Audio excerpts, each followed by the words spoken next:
The Monkey's Paw is a classic short story written by William Wymark Jacobs, first published in 1902.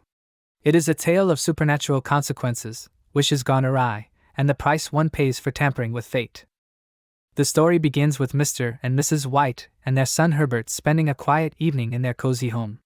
A friend and former military colleague, Sergeant Major Morris, visits them after returning from India, where he acquired a mysterious artifact, an old, shriveled monkey's paw that is said to grant 3 wishes to its possessor.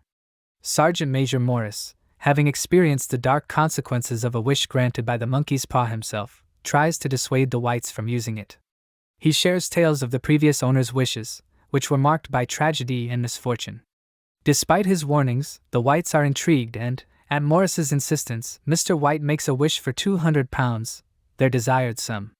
The following day, the family receives news that their son Herbert has been killed in a tragic industrial accident, and the company offers a compensation of £200 as compensation.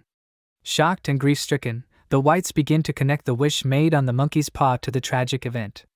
In their anguish, Mrs. White implores Mr. White to use the paw to wish for their son's return. Mr. White, overcome by grief, complies.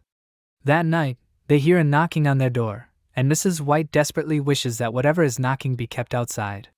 The knocking ceases, and Mr. White realizes the implications of his wife's wish.